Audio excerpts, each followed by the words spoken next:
저희가 태초에는 영남으로 시작해서 지금 이제 앞에 대안이라는 단어를 붙인 학회가 대한 한자의 명칭학회가 되면서 다양한 직종분들과 또 타지역이 이제 전국적으로 여러 군데 계신 그 전문가분들을 모시고 이렇게 학술대를 하게 됐고요. 이 두 번째 세션이 그 대표적인 세션인 것 같습니다.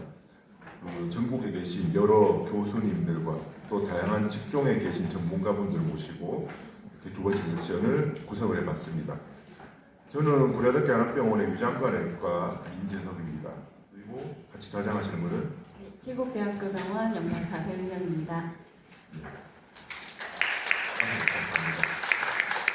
제가 앞에 두 분, 그 연장 세 분 중에 두 분을 소개시켜 드릴 거고요. 저희 배은 선생님께서 마지막 연자분과 토론을 주재해 주시겠습니다.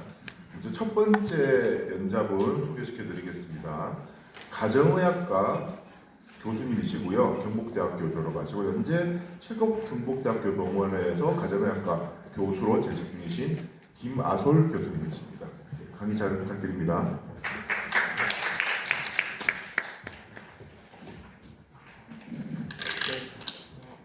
네, 소개 말씀 감사드립니다. 네, 저는 오늘 저속노화와 영양중재라는 제목의 강의를 부탁을 받았습니다. 저속노화라는 개념이 요즘에 굉장히 이슈가 많이 되고 관심이 많으실 건데, 이게 저속노화라고 그냥 유튜브에만 쳐도 뭐 여러 가지 얘기들이 많이 나오고, 이제 요 제목 그대로 유튜브에 치면은 온갖 영양제와 밥 먹는 방법 이런 것들이 나오는데, 어찌 생각하면 제일 관심이 있을 얘기들이 그 얘기이실 것 같기는 한데, 저는 우선 그냥 이렇게 우리가 이런 식으로 접근해 가야 되는 어떤 근거들을 조금 설명드리고 실제적인 내용들을 간단히 말씀드리는 쪽으로 하도록 하겠습니다. 노화는 과학적으로 이렇게 정의를 합니다. 그러니까 우리가 왜 늙어가느냐에 대한 고민들을 많이 하고 있는데, 어쨌든 지금까지 어느 정도 정리되어 있는 이론은 우리가 생식과 번식에 유리하기 위해서 노화라는 것을 택했다라는 게 이제 지금까지 정리되어 있는 노화 이론 중에 하나입니다. 그래서 생존과 번식에 유리하기 위해서 이제 우리가 어떤 것을 선택하면서 그에 따라서 점진적으로 퇴화하는 현상이라고 보면 되고, 이것이 이제 모든 다세포 유기체들의 보편적인 현상이죠. 근데 이제 최근에 이게 그냥 시간이 지나는 연령들에 대한 얘기들뿐만 아니라, 이제 누구는 똑같은 서른인데도 이렇게 보이고, 누구는 똑같은 서른인데도 이렇게 보이고, 이제 좀 달라 보이는 그런 이제 노화의 개념이 생활 연령이 아닌 생물학적 연령이라고 하는 얘기들이 최근에 나오고 있습니다. 이제 여기 이 저널에 있는 스티브 호버트라고 하는 이 사람이 2013년도에 이제 우리 몸에 있는 유전자 메틸레이션을 가지고 이제 생물학적 연령이라는 개념을 얘기를 했거든요. 이제 그러면서 이제 그 유전자 메틸레이션을 확인하면서 이분은 생활 연령이 한 30살인데 생물학적으로는 20살 정도 되더라고요. 이런 식의 얘기를 하게 되는 거죠. 이제 요게 꼭 맞는 개념은 아니지만 우리 병원 건진센터에서도 하고 있는 요런 이제 최근에 건진센터에서 무슨 검사를 하고 나면 이렇게 당신의 나이는 44세인데 실제 생체 나이는 49세다. 그러니까 사실 이런 결과 환자한테 주면 굉장히 싫어하는데요. 어쨌든 이런 식으로 어떤 사람들의 생활하는 환경들에 따라서 이제 연령이 조금 달라질 수 있다라는 개념이 나옵니다. 여기서 우리가 저속노화라는 개념을 생각해 볼 수 있죠. 똑같이 30을 살아도 좀 더 젊게 살자, 똑같이 30을 살아도 더 늙지 말자 하는 개념인 거죠. 근데 노화는 어쨌든 시간이 지날수록 점진적으로 생리적인 능력이 감소하고 항상성이 이제 떨어지는 그런 어쩔 수 없는 그런 상황입니다. 근데 다만 이 노화의 속도라는 것, 그러니까 아까 말했던 저런 생물학적인 연령의 속도라는 것이 아주 딱 정해져 있는 고정불변한 것이 아니라 조금 조절해 볼 수 있는 여지가 있다라는 거죠. 그래서 이제 이런 개념으로 이제 정상노화와 노쇠라는 개념을 좀 구별해 볼 수 있습니다. 정상노화는 그래도 그냥 일반적으로 나이가 들면서 일반적으로 예측할 수 있는 정도의 생리적인 기능이 떨어지는 것. 하지만 노화는 어떠한 원인들, 여러 가지 다학대적인 원인들에 의해서 이제 기능이 많이 떨어져서 이제 질병의 취약성이 높아져 있는 상태라는 거죠. 이게 우리가 이제 이런 저속노화 또는 항노화를 얘기할 때 제일 먼저 생각해야 되는 개념은 사실 노화를 더 늦추거나 아니면 좀 더 가서 노화를 거꾸로 가거나 하는 얘기보다는 우선은 노쇠가 일어나지 않는 정상 노화를 이루고자 하는 게 우선의 목표고, 사실 이런 것들을 꾸준히 계속 하다 보면 이제 결국 저속 노화의 개념으로 갈 수 있게 됩니다. 우리가 노화가 되는 것은 시간이 지날수록 일어나는 점진적인 변화라고 아까 말씀을 드렸는데, 실제로 여러 가지 연구들을 보면 노화가 아주 선형적이지는 않겠다라는 생각을 하고 있습니다. 이 2024년도 제일 최근에 나온 네이처 논문인데요. 노화와 관련되어 있는 우리 몸의 여러 가지 이제 그 프로테인 유전자 오믹스나 또는 지노믹 오믹스들, 이런 유전체들 또는 단백질들의 변화들을 보면 노화와 관련된 물질들의 변화가 살면서 한 2번 정도의 피크를 보인다고. 그 시기가 한 44세 무렵. 제 나이가 지금 만으로 44세니까 지금 제 나이. 그리고 60세 무렵. 요즘에 급격하게 노화와 관련된 어떤 주요한 전환점이 있다. 그게 이제 여러 가지 연구들을 통해서 나타난다라고 이제 보고 있습니다. 이게 이제 임상적인 의미는 이게 요 시기를 취약 시기로 생각하고 우리가 집중적인 어떤 중재를 해주게 됐을 때 우리가 생각하는 정상 노화, 더 나가서 저속 노화를 이룰 수 있다는 거죠. 그래서 이제 아주 요 44세 그때가 되기 전쯤 한 30대부터 40대쯤 될 때 적절한 생활 습관과 영양 중재, 그리고 60세가 되기 전쯤 한 50세 정도의 적절한 예방적인 관리들이 필요하겠다라는 생각을 해볼 수 있습니다. 그래서 이제 저런 개념들이 나오니까 이제 이 노화 가설을 생각해 볼 수 있죠. 이 노화라는 것이 앞서서 말했던 여러 가지 질병들을 만드는 여러 오믹스들의 변화를 특정 시기에 많이 올리겠다라고 하면 그것들을 제대로 관리해 주는 것이 결국 질병 예방에도 좋지 않겠나라고 하면서, 최근에는 어떤 이런 질병 치료에 대한 개념들도 그냥 단순한 하나의 질병뿐만 아니라 나이가 들어가면서 일어나는 것을 중재해 줌으로써 질병을 예방하자 하는 개념으로 조금 바뀌어 가고 있습니다. 제가 사진을 먼저 보여줬는데 초백세인이라는 얘기 들어보셨죠? 이제 그 100세가 넘어간 사람들 많이 없거든요. 이게 지금까지 우리 세상에서 알려져 있는 가장 오래 산 사람이 몇 살 정도 살았을 것 같으세요? 기네스북에 올라갑니다. 120? 120. 네. 요 할머니거든요. 이제 그 장깔망이라는 할머니인데 122세에 사셨어요. 요 할머니가 그 기네스북에 올라가 있고, 근데 이제 요렇게 살았다 그래요. 100세까지 잘 살고요. 요게 그 122세 한 60일 정도 살았는데 그때 생일입니다. 잘 지내시죠? 요 옆에 있는 요 사람은 비공식적인 제일 오래 살았는 사람이라고요. 음바구토라는 사람 한 147살 정도 살았어요. 이제 이 사람이 이렇게 얘기를 했대요. 소원은 주는 거다 이렇게 제가 이런 이제 초백세인데 100세가 넘는 사람들의 그 패턴들을 잘 보면 이 사람들은 돌아가시기 전까지 큰 문제 없이 그냥 잘 사시다가 그냥 돌아가셔요. 이게 요거 가지고 할 얘기도 굉장히 많지만 어쨌든 그래서 사람이 유전적으로 120살 이상은 못 살도록 설계가 되어 있다 이런 얘기도 최근에 있기는 한데, 어쨌든 그냥 요렇게 초백세인들을 보면 요 정도 살 때까지 건강하게 잘 유지할 수 있게 되면 특별한 만성질환 없이 잘 지낼 수 있겠다라고 생각을 하거든요. 그래서 이런 그 영양 중재들, 생활 습관 중재들 이런 것들이 중요합니다. 조금 이제 다시 돌아와서 우리가 그럼 노화는 어떻게 나이 들어가는 거 어떻게 측정할 수 있는가? 그러니까 초기에는 그냥 이런 피검사들 또는 혈압, 콜레스테롤 이런 것들 가지고 이제 평가를 했다면, 최근에는 노화 시계라는 걸 이제 개발했어요. 대표적인 노화 시계 중에 하나가 더니든 시계라는 거거든요. 더니든 페이스라는 거고, 더니든 페이스는 이제 이제 더니든 지역, 뉴질랜드에 있는 더니든 지역에 있는 사람들을 1972년부터 이제 태어난 사람들을 45년간 코호트 추적을 해가지고 이 사람들의 여러 가지 이제 그 생체의 기능들과 DNA 뮤틸레이션의 상관관계를 러닝머신을 분석해서 결국은 어쨌든 요 페이스 시계를 만들었습니다. 이 시계의 속도가 빠르면 이 사람은 조금 더 노화 속도가 빠르구나. 이 시계에 그게 늦으면 좀 더 늦는구나. 이제 그렇게 개발하고 그걸 가지고 이제 임상 시험을 했는 게 이제 요 연구거든요. 그 칼리 연구라는 건데, 이제 요게 이제 칼로리 제한이 이제 우리가 아주 잘 알려져 있는 노화의 속도를 늦추는 방법 중에 하나거든요. 그거를 가지고 해봤더니 어쨌든 더 니든 페이스 속도가 적어지더라. 네. 그래서 노화 속도가 줄어나는 것을 이 더 니든 페이스가 잘 확인하더라 하는 이제 그런 의미를 이제 찾게 되었습니다. 그래서 어쨌든 이제 최근에는 이런 노화 속도의 개념을 가지고 이제 슬로우 에이징에 대한 얘기들을 하게 되죠. 이제 저속 노화라는 얘기를 하게 되죠. 이제 제가 해야 할 이제 저속 노화에 대한 얘기는 이 일반적으로 알려져 있는 우리 올리브영 이런 데서 피부가 탱탱해지고 요런 느낌의 저속 노화가 아니라 이제 앞서서 말씀드렸던 여러 가지 근거들을 가지고 적절한 영양 문제를 해서 이제 건강한 노화를 이제 이루어내면서 질병 없이 잘 살 수 있도록 만드는 것이 이제 우리가 해야 할 이제 그 과학적인 슬로우 에이징의 개념이겠죠.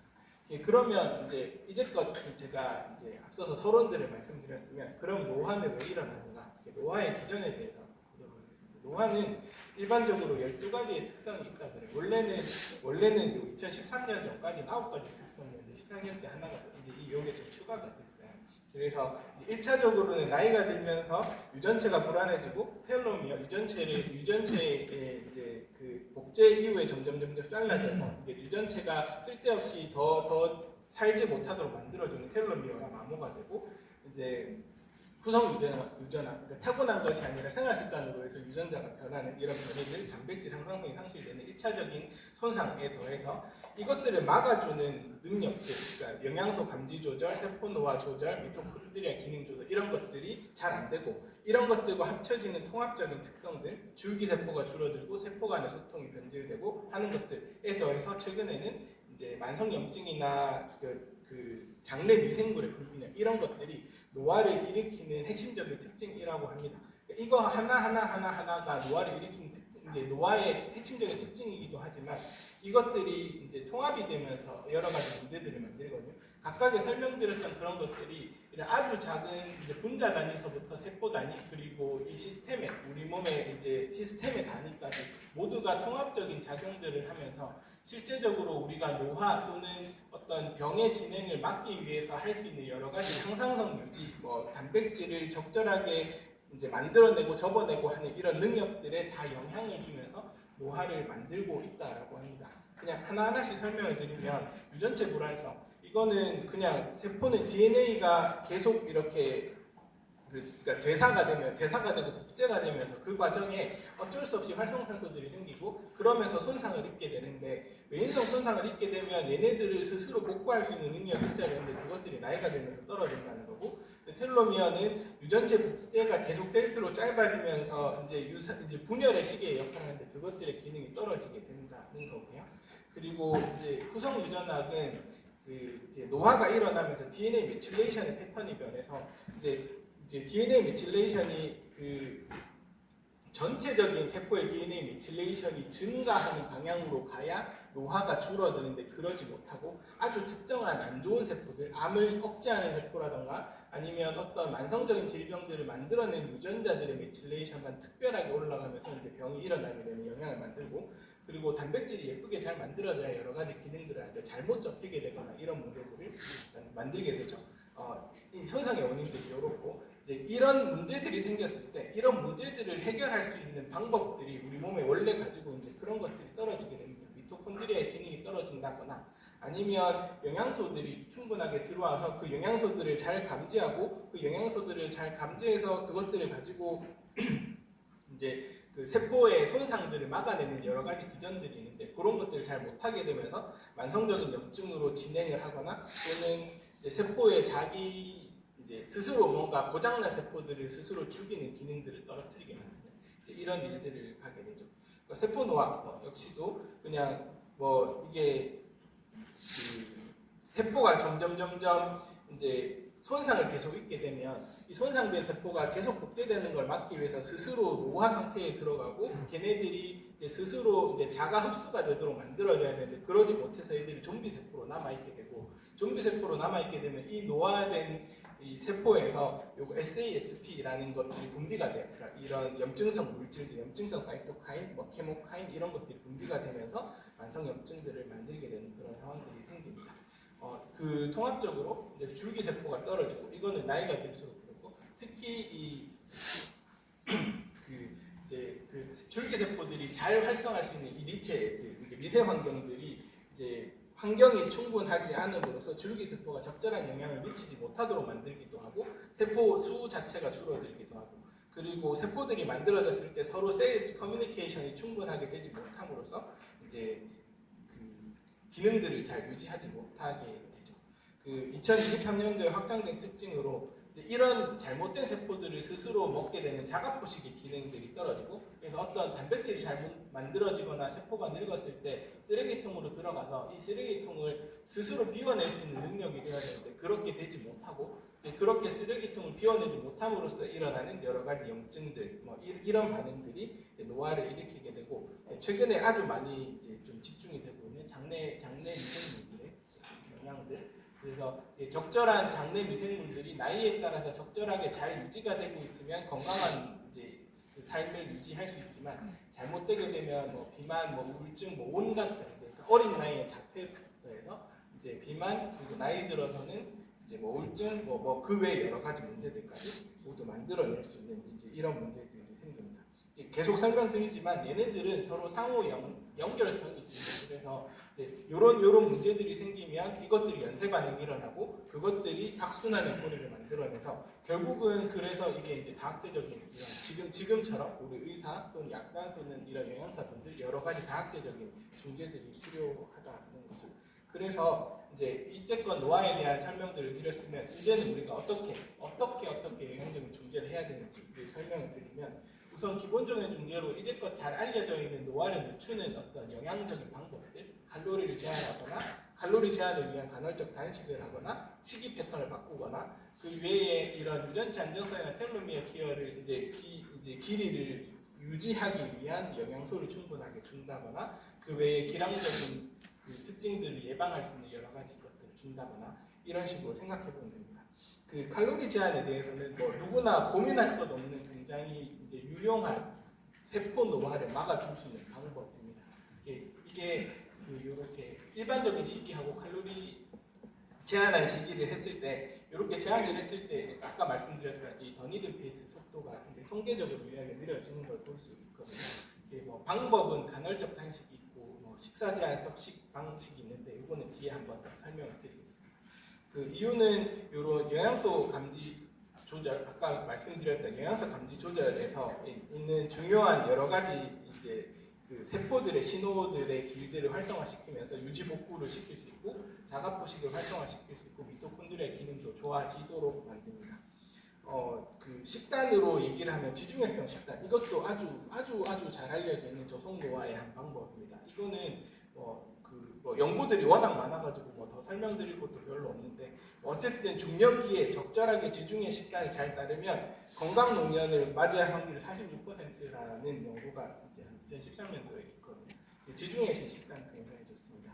우리는 또 한국 사람들이니까 전통 한식의 효과도 있는데요. 이것도 2024년도에 우리나라에서 했었던 연구인데 그 전통 한식을 준 사람과 컨트롤 그룹과 비교하면 아까 말씀드렸던 전반적인 유전자 매튜레이션이 올라가게 되면서 저속 노화를 만들 수 있다는 게 이제 이런 실험의 방법도 나와 있습니다. 전통 한식은 그 구성 유전자 매튜레이션을 조절하거나 장내 미생물 균형, 우리나라 음식들이 좀 발효한 음식들도 많고 하니까 이런 것들이 이제 장내 유익균들의 성장을 좋게 만든다고 합니다.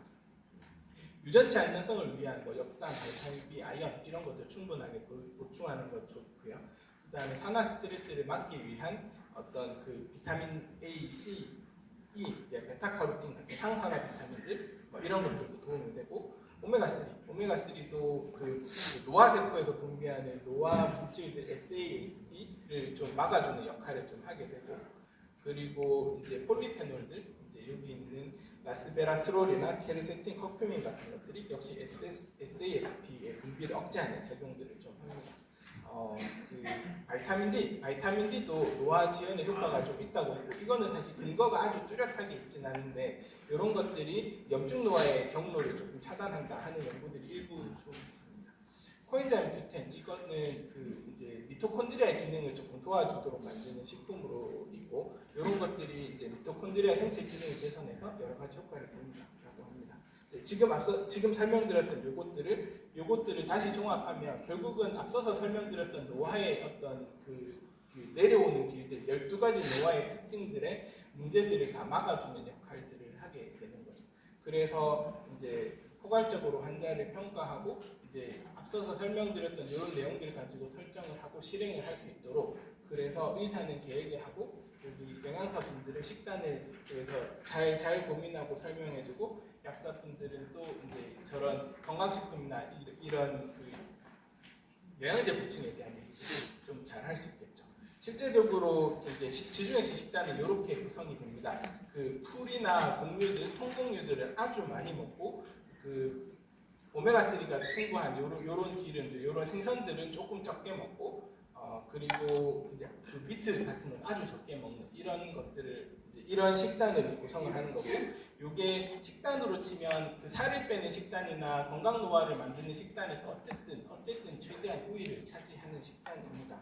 전통 항식 이런 식으로 구성되고 전통 항식이 일반적인 식이들에 비해서 비타민들도 다 높고요. 그다음에 프로테인도 높고 대신에 기름은 조금 줄어든 그런 식단입니다. 이거는 사실 고민할 것 없이 그냥 선생님들이 집에서 먹는 식단이라고 보시면 됩니다. 그 밥에서 최대한 잡곡밥을 줄이고 그다음 발효식품을 늘리고 이렇게 튀기기보단 삶는 방법으로 그렇게 해주시면 됩니다. 칼로리 제한 시기는 이제 그 간헐적 단식과 그 시간 제한 시기가 있는데 간헐적 단식은 한 일주일로 치면 한 5일은 잘 먹고 한 이틀은 좀 덜 먹고 하는 방법이 간헐적 단식이고요. 시간 제한 시기는 이렇게 하루 중에 한 16대8 정도로 해서 이제 식사를 줄이는 건데 어쨌든 칼로리 제한 시기는 그 어떤 방법이든 저속 노화에 굉장히 도움이 좀 됩니다.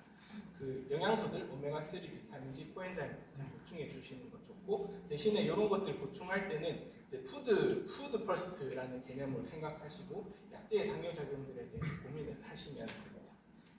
미래에 대한 얘기는 좀 지나가서 정리를 하자면 노화는 12가지 특징이 있고 이 12가지 특징들을 이해하면 어느 정도 중재가 가능합니다. 그래서 칼로리 제한식이나 간헐적 단식, 지중해식 식단, 그 다음에 풍부한 이제 영양소들, 미량 영양소들이 충분하게 들어가 있는 것들을 조절하고 개별 맞춤형으로 접근하신다면 환자가 아니라 일상 사람들을 저속 노화의 길로 이끄는 데 많은 도움이 될 거라고 생각합니다. 이상입니다. 네, 김 교수님 강의 감사드립니다. 청중의 질문은 잠시 메모해 두셨다가 이따 토론 시간에 같이 받도록 하겠습니다. 네, 두 번째 연장분 바로 모시겠습니다. 네, 성함이 낯익죠. 네, 고려대 안암병원의 중환자외과 교수님이신 이재명 교수님 모셨습니다. 아주대학교 의과대학 졸업하시고 서울 아산병원에서 외과 트레이닝 하셨고 현재 안암병원 신속대응 팀장, 중환자외상치료센터 부센터장, 또 포항공대 겸직 교수가 많이 바쁘신 분입니다. 평소에도 제가 신세를 많이 져서 늘 감사드리고 있고요.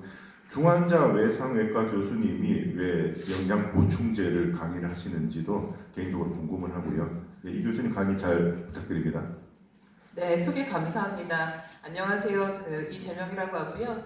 저는 사실 영양학회 강의를 많이 하는 편인데 오늘 강의처럼 좀 자신이 없는 적이 없습니다. 제가 갖고 온 내용이 여러분이 원하는 내용인지도 잘 모르겠고 한데 우선 제가 관심 있는 부분이고 또 학술위원님께서 부탁하시는 내용이 있어가지고 좀 말씀을 드리겠습니다. 처음에는 여러 가지 기능적 보충제, 프로폴리스 이런 것까지 다 다뤄달라고 하셨었는데요. 시간상으로도 그렇고 저는 오늘 세 가지에 대해서 말씀을 드리려고 합니다.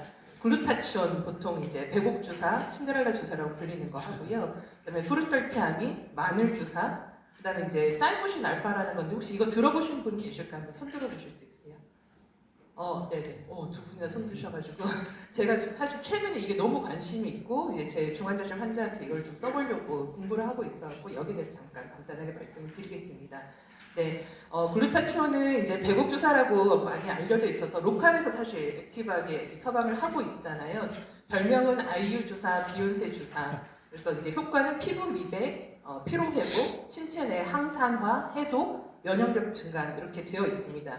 로컬에서 굉장히 고가에 팔리고 있는데요. 이 약을 저 사실 이제 대학병원에서 처방을 할 수가 있고 이제 사실 몇몇 임상과에서 특히 정형외과에서 수술 후에 환자들한테 그 정형외과 특유의 그 이렇게 칵테일 막 때려박는 그 여러 가지 이제 믹스를 이렇게 해서 처방을 하고 있거든요. 이제 글루타치온에 대해서 조금 알아보도록 하겠습니다. 글루타치온은 사실 이제 글루타메이트하고 시스테인하고 글라이신 이 세 가지 아미노산으로 이루어진 결정성 펩타이드입니다. 그래서 이제 글루타메이트가 있고 요 가운데 부분이 시스테인이고 그다음에 글라이신 부분이 이렇게 붙고 하면 이게 이제 글루타치온이 되는데요. 모든 세포가 사실 글루타치온을 합성을 할 수 있지만 대부분은 주로 간에서 합성이 되는데 얘는 대표적인 항산화제로 알려져 있습니다. 이 효과는 항산화 기능뿐만 아니라 간 기능 개선, 해독 기능, 그다음에 이형 당뇨병 억제, 말초 동맥 질환에서 이제 이동성 증가, 파킨슨병, 알츠하이머 같이 이제 뇌에도 작용을 하게 되고요. 그래서 사실은 굉장히 많은 오토이뮨 디지즈나 그리고 이제 조절이 되지 않는 당뇨, 레스피레이터리 디지즈 심톰도 줄여주는 데 효과가 있을 거라고 되어 있고 그 외에도 건선, 자폐성, 심혈관 개선, 항노화 너무나 인디케이션이 많은 것으로 되어 있습니다. 우선 미백 효과에 대해서 좀 알아보자면요. 피부에서 활성산소를 제거하고 멜라닌 색소 자체도 제거를 해주는 효과가 있다고 합니다. 그래서 사실 아이유가 데뷔 초에 비해서 피부가 굉장히 맑아진 걸로 유명해져가지고요. 미백 주사다, 피부톤을 밝게 한다 이렇게 해서 아이유 주사로 굉장히 유명해졌었습니다. 그래서 피부를 맑게 주름을 예방한다는 효과가 있어서 사실 로컬에서 거의 원앰플에 5만 원 정도로 이제 팔리고 있는 약입니다. 근데 이제 해독작용에 대해서 좀 알아보겠습니다. 해독작용은요, 이제 체내에 들어온 독성 물질을 결국 세포 밖으로 배출을 하거나 얘를 이제 해독을 해야 되는 거잖아요.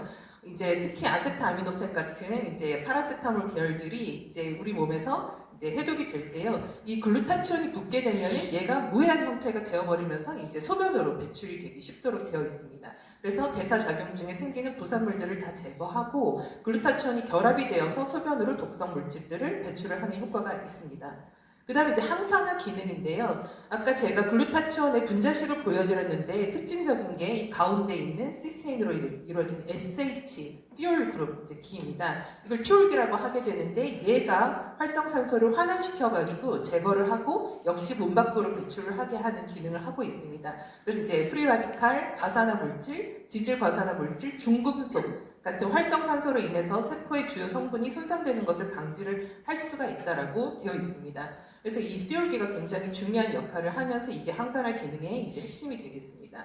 그래서 이제 항산화 기능을 얘기를 할 때는요, 이제 글루타치온에 대해서 환원 글루타치온 (GSH라고) 얘기를 하고, reduced 글루타치온이라고 얘기를 하고, 그다음에 산화 글루타치온 (GSSH라고) 이렇게 두 가지 형태로 존재한다라고 얘기를 하면서 이 GSH 분자가 활성산소 종의 항산화 효과가 발휘되면은 산화가 되어서 결국 GSSG로 변화한다라고 되어 있습니다. 그래서 이제 중요한 거는 결국 환원이기 때문에 시중에 상용되는 이제 글루타치온 제품은 활성 형태로 환원 GSH를 함유시키려고 노력을 많이 하고 있습니다. 그래서 이 GSH 대 GSSG입니다. 그러니까 비율이 세포 환원 상태를 이제 결정한다고 얘기를 하고 있고 이 수치를 많이 보여주는 논문들이 나오고 있고요. 그럼 이제 정상적인 수치는 어느냐? 어떤 연구에서 말하기를 이제 환원 글루타치온 레벨이 한 요 정도이고 GSSG가 한 요 정도여서 합치면 이 정도인데 이제 헬피 피플한테서는 한 8대1 정도 비율을 보이고 있는데 이게 이제 산화적 스트레스에 노출이 되면은 점점 비율이 1대10 이렇게 이제 가면서 나빠지는 경향을 보이게 되는 것입니다. 그래서 이제 글루타치온 레벨을 측정한 하나의 연구를 보여드리자면은 이제 힙 오퍼레이션 정형외과에서 사실 이 약을 많이 쓴다고 했는데 완전히 근거가 없다는 것을 보여드리고 싶은 건데요. 이 초록색, 그러니까 파란색 바는 힙 프랙처가 있는 환자한테서 이제 뇌 고정술, 인터널 픽세이션을 시행한 환자군이고, 그다음에 회색 그래프는 이제 오스테오아스트라이티스가 있어가지고 토탈 힙 아트로플라스티를 한 군인데요. 입원 당시 그리고 수술 직후 4시간 후, 15시간 후에 아까 말씀드렸던 환원과 산화, 글루타치온 레벨을 측정을 했는데 결론적으로는 이렇게 파란색으로 더 떨어지는 것처럼 힙 프랙처로 인한 인터널 픽세이션이 훨씬 더 환자들이 스트레스 상황에 노출이 된다는 것을 이 비율을 통해서 보여준 것이고 이 토탈 안티옥시던트 커패시티는 이 레벨뿐만 아니고 카탈라제나 여러 가지 이제 다른 산화, 환원, 바이오마커, 배터리를 다 합친 그 값들을 얘기를 하는데요. 여기에서도 이제 이 인터널 픽세이션이 사실 힙 아스트로플래스티보다 훨씬 더 환자가 스트레스풀한 상황에 놓여 있다는 거를 이 레벨을 측정을 해가지고 실제로 보여준 수치로 보여주고 있습니다. 그래서 사실 정형외과 선생님들이 이렇게 이제 이런 수술로 인해서 환자가 스트레스 상황이 되어 있으니까 이제 일시적으로 뚝 떨어지는 글루타치온을 보충을 하겠다, 이런 이제 에비던스로 약을 이제 처방을 하고 있는 것입니다. 우리 영양학회에서는 사실 이제 예전에 글루타민하고 글루타치온 이제 이 레벨을 측정을 해갖고 실제 중환자들한테서 디플리션이 있나를 보는 그런 연구도 이루어졌었거든요. 스웨덴에서 있었고 옵저베이셔널 스터디였고 ICU 환자를 2006년부터 2007년까지 측정을 했었는데요. 결과적으로 이 논문의 결론은 뭐였냐? 글루타민의 디플리션과 글루타치온의 디플리션 자체가 이렇게 리니어하게 코릴레이션이 되지는 않는다. 환자가 이렇게 U-쉐입을 보이면서 너무 중환일 때도 글루타치온이 이제 부족해지고 글루타민 떨어지고, 입실 초기에도 글루타민 떨어지고 글루타치온 떨어진 양상인데 리니어하지는 않다, 이런 결과를 보여줬는데, 여기서도 글루타민 레벨들을 환원 그리고 산화 레벨들을 각각 측정한 연구를 하였습니다. 그래서 이제 아예 영양에서도 이 글루타치온 레벨을 직접 들여다보려는 시도가 있다는 것을 좀 말씀을 드리고 싶었습니다. 그럼 이제 글루타치온은 어떤 경우에 이제 결핍이 되느냐인데요. 가장 대표적인 건 노화이고, 그다음에 스트레스 상황, 자외선, 담배, 알코올, 톡신, 공해, 그다음에 이제 과도한 운동, 모든 게 다 영향을 미치는 걸로 되어 있어서, 특히 이 그래프를 보시면 연령대가 올라갈수록 토탈 글루타치온 컨센트레이션의 혈중 농도는 떨어지는 것을 이제 보여주고 있습니다. 그래서 이제 글루타치온을 영양제로 보충을 하는 제품들이 굉장히 많이 나와 있고요. 구글링을 하면 이분이 주로 많이 팔고 있고, 그리고 나우푸드라는 데서도 나오고 있고, 그리고 코스트코 제품도 많이 나오고 있습니다. 그런데 글루타치온 제품 피오 제제는, 경구용 제품은 이게 이제 제가 아까 말씀드렸듯이 세 가지 아미노산의 이제 결정체인 펩타이드지 않습니까? 그래서 이제 위장 내에서 감마 글루타밀 펩티다제 이해가지고 얘가 다시 그냥 아미노산으로 분해가 되기 때문에 우리가 원하는 형태의 글루타치온으로는 흡수가 안 된다는 연구 결과가 많습니다. 이제 저는 어제 이제 대구에 내려왔거든요. 그리고 이제 대구에 사는 많은 동문들과 어제 이제 저녁에 즐거운 시간을 보냈는데, 어제 마침 그 수의사인 선배님이 동물한테 써야 되는 글루타치온을 본인이 주사를 맞고 와가지고 이제 글루타치온 맞고 왔다고 얘기를 하셨는데, 옆에서 약사인 친구는 약으로 먹으면 되는데 왜 주사를 맞냐 막 둘이 싸우고 있었어요. 그런데 이제 이론적으로는 약으로는 흡수가 잘 안 되는 걸로 되어 있습니다. 그래서 해외에서는 다시 치환기를 붙이거나 작용기를 붙여가지고 이게 이제 분해가 되지 않도록 흡수율을, 이제 글루타치온을 흡수가 되도록 높인 해외 제품들이 많이 있습니다. 근데 피오 제제 말고 이제 주사를 보면은 이게 이제 대학병원에서 이제 보충할 수 있는 이제 주사제인데, 글루타치온이고 600mg가 있고 1200mg가 있는데 굉장히 고가입니다. 1200mg를 주게 되면은 5만 원 정도가 되는데, 정형외과에서는 이런 거를 그냥 하루에 한 앰플씩 계속 환자에게 보충을 하는 식으로 보충을 하고 있습니다. 그런데 이제 재밌는 거는 이제 글루타치온 주사제가 있지만 글루타치온 주사제가 아니라 뮤테란에 의해서도 글루타치온의 농도가 높여지는 효과가 있습니다.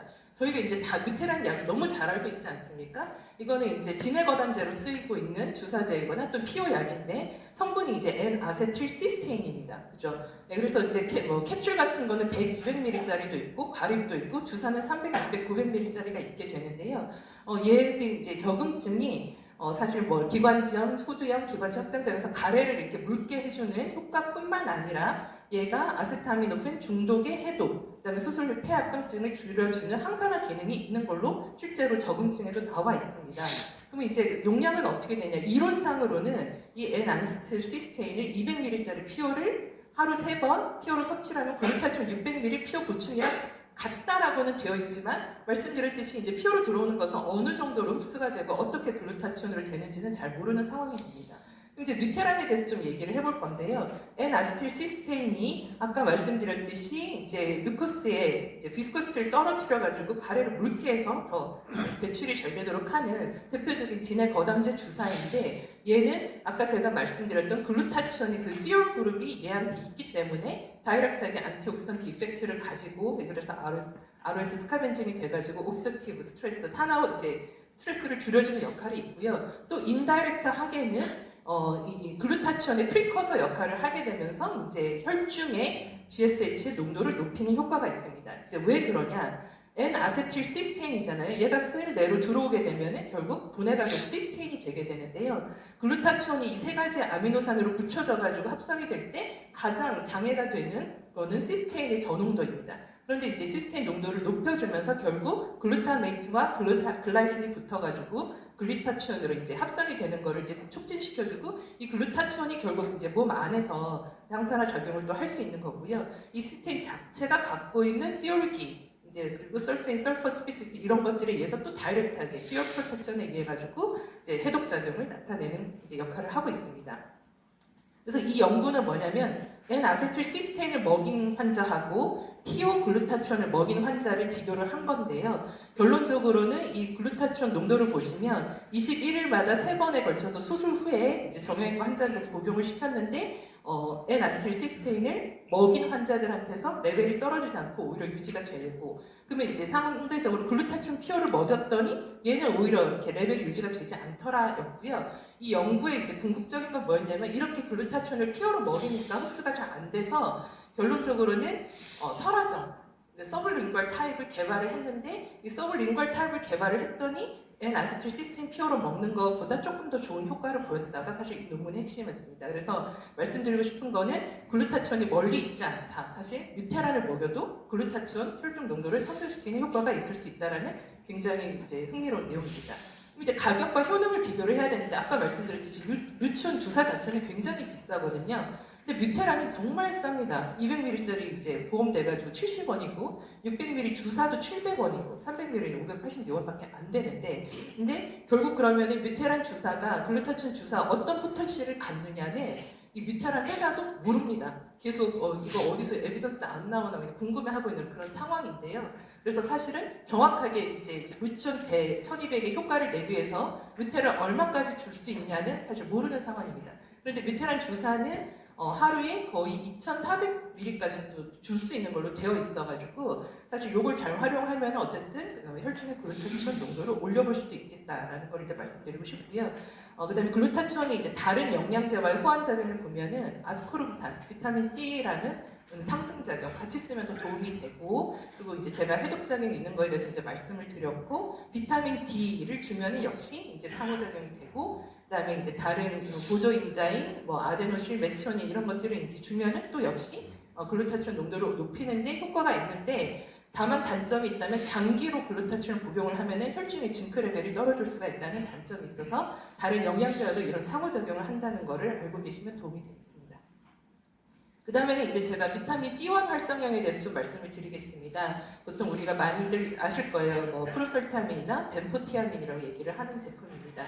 사이아민은 사실 우리 몸에 굉장히 중요한 기능을 하는데요. 여기에서 보시면 미토콘드리아에서 에너지 프로덕션, 글루코즈를 에너지로 전환하는 데도 사이아민이 필요하고, 그래서 ATP 생성이 굉장히 중요하고, 크랩 사이클에서도 엔자임의 코팩터여서 에너지 프로덕션이 어쨌든 되게 중요합니다. 그 다음에는 아세틸콜린이나 가바, 글루타메이트 같은 뉴로트랜스미터의 합성에 영향을 미치고, 그래서 뉴럴 시그널링에 영향을 미치게 되고요. 그 다음에 안티옥시던트로 기능을 하고 옥시티브 데미지를 줄이고 ROS나 RNS 레벨을 조절하는 역할을 하고, 그 다음에 이뮨 시스템에도 작용을 하는데 여기서도 안티옥시던트 이펙트라는 게 나오고 있습니다.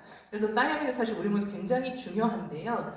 다이아민이 이제 보통 이제 다이아민이 이런 분자식을 갖고 있습니다. 그런데 벤포티아민이 되게 되면은 여기 S기에 이제 다이아민 D를 더 붙여가지고 이런 구조가 되게 되고, 프로설타민은 이제 다이설파이드에서 SS 구조를 붙여서 이런 걸 더 붙였습니다. 이걸 이제 붙인 이유가 있는데요. 다이아민 자체는 수용성 비타민이고 체내 저장이 되지 않고 이제 세포 내로 흡수되는 속도가 느리고 흡수율, 생체율, 이온이 낮습니다. 그래서 이를 개선하기 위해서 이제 수용성인데 침유성 다이아민 유도체로 이제 합성을 시킨 거고요. 그래서 이제 프로설티아민은 이렇게 이제 다이설파이드 구조가 되면서 세포막을 자유롭게 통과를 해서 이제 대표적인 특징이 뇌로 갔어요. 뇌로. 그래서 BBB를 통과해서 뇌세포를 직접 도달을 할 수가 있는 거고, 근데 반면에 벤포티아민은 친수성, 친유성이 같이 있기는 하지만 세포막 투과가 잘 되지를 않기 때문에 말초 조직의 티아민 공급에 이제 유리하다라고 되어 있습니다. 이제 그러면은 프로설티아민하고 벤포티아민 둘 중에 뭐가 생체 이용률이 더 높은가에 대해서는 많은 논문에 따라서 문헌에 따라서 다른 결과를 얘기를 하고 있는데요. 독일에서는 벤포티아민이 더 좋은 것 같다라고 하고, 일본에서는 프로설티아민이 좀 더 낫다라고 보고를 한 바가 있습니다. 피아민도 역시 영양제가 굉장히 많습니다. 일반적인 피아민 보충제는 다이아민에 염산이나 질산을 붙인 심플한 형태인데 활성형 이제 피아민은 아까 말씀드린 프루설타민, 벤포티아민이어서요. 다 굉장히 유명한 약들입니다. 뭐 임팩타민, 아로나민 골드, 우루샷 뭐 이런 것들이 있습니다. 그래서 이런 분들한테 추천합니다라고 되어 있거든요. 먹은 날의 차이를 경험해보고 싶다. 유난히 더 피곤하다. 빠른 피로 회복이 필요하다. 병을 앓고 있거나 회복하는 체력 관리가 필요하다. 신경통, 근육통의 완화, 관절통, 요통, 어깨결. 근데 이게 다 접니다. 제가 사실 프로설타민 이제 글루타치온에 관심을 갖게 된 이유가 의정 갈등을 하면서 제가 너무 아프고 힘들어가지고 내가 뭘 먹을까, 내가 뭘 맞을까를 하면서 공부를 하다 이쪽을 이제 파게 됐었거든요. 그래서 사실 이제 제가 그 프로설티아민을 이제 주사로 환자한테 실제로 쓰고 있는데 이제 주사제에 대해서 말씀을 좀 드리겠습니다. 비타민 B1 활성형인데 이제 여기에 이제 정맥 주사로 체내 주입을 하는 건데 알리신 성분이 추가되었기 때문에 이 알리신 성분 때문에 주사를 맞을 때 마늘 냄새가 난다 해서 별명이 마늘 주사입니다. 완전히 고농도 비타민 B군이고 신진대사 높이고 ATP를 생성해주고 그 다음에 근육운동 활성화해서 피로를 회복하고 이런 거에 다 효과가 있고 그 다음에 일부 병원에서는 이 마늘 주사랑 태반 주사를 함께 맞으면 시너지 효과가 있다고 같이 팔고 있습니다. 마늘 주사 이런 분들께 추천합니다. 이 중에 이거 없는 분 없지 않습니까? 사실 만성 피로, 잦은 야근, 교대 근무, 감기, 비염 등으로 회복이 느리고 체압력저는 면역력이 떨어졌다. 완전 접니다. 완전 전. 그래서 제가 지금 이제 맞아야 되는 주사가 됐었는데 근데 굉장히 고가거든요. 한 앰플에 한 25,000원 정도가 됩니다. 그래서 이거를 환자에게 실제 쓰는 게 정말 도움이 되겠나를 보면은요. 성능 비교인데 아까 말씀드린 심플한 이제 피아민은 염산이나 질산염을 붙이는 건데요. 이 프루설타민은 결국 염산 피아민 대비로는 거의 포텐시가 4배가 올라갑니다. 그러니까 피아민 4바리알 보충을 하게 되면은 이제 프루설티아민 1앰프랑 같은 효과가 있는 거고요. 그리고 벤포티아민하고 프루설티아민은 스터디에 따라서 다르지만 어쨌든 포텐시가 약간 비슷한 걸로 되어 있습니다. 그래서 프루설티아민이 확실히 피아민 질산염보다는 효과가 있습니다. 주사제로 이렇게 나와 있거든요. 영진제약에서 티아센이라는 제품으로 팔았는데 단종이 됐습니다. 그리고 이제 다시 60자에서 프루설티아민이라는 이제 제재로 이제 나오고 있고요. 이제 10ml의 티아센이 이제 50mg 이렇게 있는 걸로 되어 있어서 저희가 실제 환자한테 쓰는 거는 이런 식으로 중환자한테서 아미노에시드 백의 10%의 멀티바이타민과 그 다음에 아다벤이라고 하는 이제 미량 원소 복합제의 티아센 또는 이제 프루설티아민 지금 이제 바뀌었습니다. 그리고 원앰플을 섞어가지고 이거를 하루에 환자에게 한 앰플씩 주고 있고요. 그런데 리피딩이 있거나 알코올 어비주가 있으면은 이 티아센을 줌에도 불구하고 저는 다이아민을 또 하루에 4바리알 더 추가로 믹스를 해서 보충을 하는 걸로 쓰고 있습니다. 실제로 저희 중환자에 쓰고 있는 초식입니다.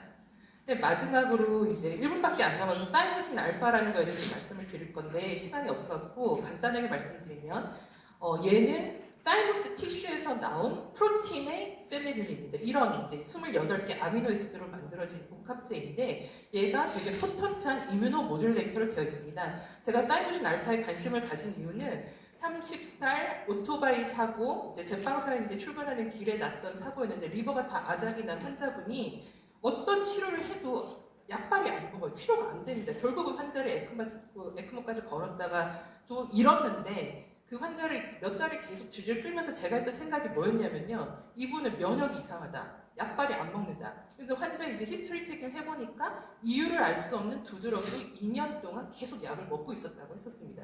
30대는 굉장히 젊은 나이인데도 무슨 약발이 안 받고 해서 제가 중환자 치료에서도 사실 이문이 중요하다 생각을 하던 차에 이 타이머신 알파를 알게 되었는데요.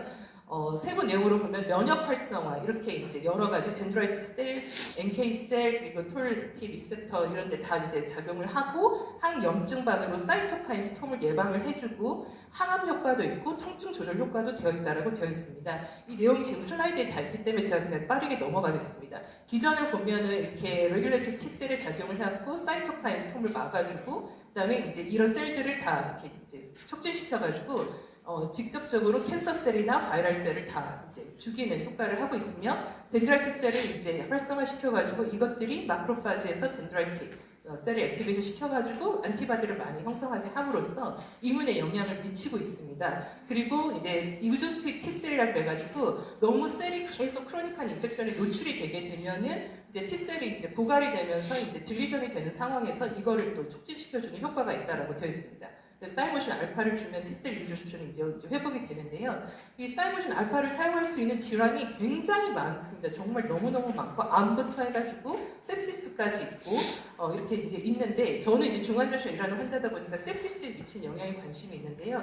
이 논문을 보시면 12개 문헌분석을 한 시스템이 메타 아날리시스인데 sepsis 3 이제 기준에 따라 진단된 성인 1,480명한테 사이모신 알파를 썼더니 메타 아날리시스인데 이제 굉장히 피밸류가 유의하게 이제 사망률이 떨어지는 이제 연구 결과를 보여줬습니다. 근데 제가 하나 좀 우려하고 있는 거는 사이모신 알파에 대한 대부분의 연구가 지금 중국에서 나오고 있습니다. 그래서 이제 중국에서 굉장히 어느 제약회사가 돈을 계속 쓰고 있나라는 생각이 들긴 하지만 메타 아날리시스에서 어쨌든 이런 결과가 나온다는 것은 굉장히 흥미롭기 때문에 저는 이 약을 굉장히 관심 있게 보고 있거든요. 그다음에 통증 조절에 관한 건데 이제 시간상 넘어가겠습니다. 그래서 저는 이제 사이모신 알파는 이런 주사인데요. 이제 장점이 뭐냐면 얘 또 서브큐로 쓸 수가 있습니다. IV로 안 줘도 돼요. 그래서 이제 제약회사 직원이 샘플을 줘가지고 이거를 제가 직접 저희 어머니한테 주사를 맞추었거든요. 이렇게 피하 주사 꼭 뭐 이렇게 살 빼는 주사 맞듯이 이렇게 이제 편하게 놓으면 되는 약인데 이 약은 제가 하반기에 우리 병원 약심을 통과시켜서 저는 실제로 쓰려고 생각을 하고 있습니다. 그래서 이제 제가 이렇게 3가지 약에 대해서 이제 말씀을 드렸는데 이 강의랑 맞는지 잘 모르겠는데요. 이게 제가 공부한 내용입니다. 감사합니다. 네, 비교팀 강의 감사합니다. 마찬가지 질문을 마지막 토론 시간에 가지도록 하겠습니다. 세 번째부터는 배원명 조장님께서 네, 세 번째 연자 김지연 선생님 설명드리겠습니다. 서울여자대학교 영양학 체육학 학사를 하시고 임상영양학 석사하셨습니다. 아주대병원에서 영양관리 파트 영양사를 하시다가 현재는 진천 국가대표 선수촌 영양사, 팀 뉴트리션 대표 영양사로 근무하고 계십니다. 아마 영양사계에서도 굉장히 극소수인 직종일 것 같은데요. 귀한 시간 내주셔서 감사드립니다. 스포츠 영양과 단백질 보충에 대해 강의 부탁드립니다. 네, 안녕하세요. 먼저 소개 감사드립니다. 네, 소개해 주신 대로 저는 진천 국가대표 선수촌에서 영양사로 근무하고 있습니다. 네, 그 스포츠 영양 관련돼서 뭐 그런 그런 체육학회들을 많이 방문을 했는데 제가 19년도에 아주대병원에서 임상영양사 수련 과정을 영양사에 있었는데요. 그때까지만 해도 임상 관련한 학회를 많이 다니다가 최근에는 거의 간 일이 없었거든요. 그래서 굉장히 오늘 조금 낯설고 좀 떨리는 그런 마음입니다. 그래서 이제 강의를 그 인연으로 어쨌든 학회 발표를 부탁을 받았는데요. 어떤 주제로 강의를 해야 될까, 발표를 해야 될까 고민을 많이 했는데 좀 제목과 달라서 좀 양해를 부탁드린다면 제가 요즘에 선수들을 영양 지원을 하고 선수촌에서 많은 선수들을 만나면서 선수들이 겪는 어려움 그리고 제가 그 가운데서 했던 영양 중재들을 조금 발표하면 흥미롭게 들으실 것 같아서 자료를 만들어 왔습니다. 오늘 제가 할 이야기는 스포츠 현장에서 위장관 증상은 어떤 것이 있고 그에 관련된 영양 중재를 어떻게 했는지에 대해서 발표를 하도록 하겠습니다. 네, 먼저 앞에 사진 2장 보이실 텐데요. 첫 번째 사진은 작년에 파리올림픽에서 배드민턴 김어서 선수가 준결승전을 하다가 중간에 메스꺼움을 느끼고 구토를 하는 장면입니다. 그리고 두 번째 사진은 도쿄올림픽 때 천인삼종 선수가 굉장한 그 더위를 느끼고 탈수 증상으로 결승전 통과하자마자 구토를 하는 장면인데요. 이렇게 스포츠 선수들이 시합 중에 그리고 또 시합뿐만 아니라 훈련 중에도 위장관에 발생하는 불편감이나 기능 장애와 관련된 모든 그런 증상들을 경험합니다. 이거를 스포츠 현장에서의 발생하는 GI 증상이라고 하고요. 또 상부 GI 증상과 하부 GI 증상으로 나눌 수가 있습니다. 보통 이렇게 GI 증상이 발생하는 거에 가장 큰 부작용은 식사량이 현저하게 감소한다는 것입니다. 이걸 먹으면 배가 아플 것 같은데 소화가 잘 안 될 것 같은데 이런 우려들이 굉장히 커집니다. 다른 일반인 분들은 선수들을 생각했을 때 선수들은 진짜 고봉밥을 먹을 것 같은데 훈련 끝나면 진짜 밥을 많이 먹지 않나요? 이렇게 많이 물어보시는데 오히려 반대로 저보다 식사량이 적은 선수들도 많이 있습니다. 논문을 살펴봤더니요. 논문에서도 선수들의 30에서 70%가 위장관 증상을 경험한다고 합니다. 네, 이거는 더운 날씨와 탈수 상태에서 더 자주 발생하고 악화되는 경향이 있다고 하고요. 그리고 뭐 사이클이나 오픈워터, 장거리 수영 같은 지구력 운동, 고강도 훈련하는 종목, 그리고 이제 잦은 체급 조절을 해야 되는 뭐 유도, 레슬링, 복싱, 주짓수 이런 체급 경기 선수들이 많이 경험을 합니다. 이렇게 GI 증상이 반복되다 보면 결국에는 영양소의 전달이 잘 안 되는 게 발생이 되고, 그러면서 이제 고강도 훈련을 계속 이어나가지 못하고 결국에는 퍼포먼스 저하되는 그런 결과를 초래하게 됩니다. 그 원인으로 좀 몇 가지를 생각해 봤는데요. 첫 번째 원인으로는 GI로 가는 혈류가 감소하기 때문입니다. 우리가 운동을 하게 되면 모든 혈류들이 이제 위장관에 있던 것들이 피부나 근육으로 이동을 하면서 위장관의 혈류는 감소를 하고요. 그리고 운동을 하게 되면 급박하게 쫓기는 그런 스트레스 상황이 교감신경이 이제 스위치가 켜지면서 장 운동은 저절로 줄어들게 됩니다.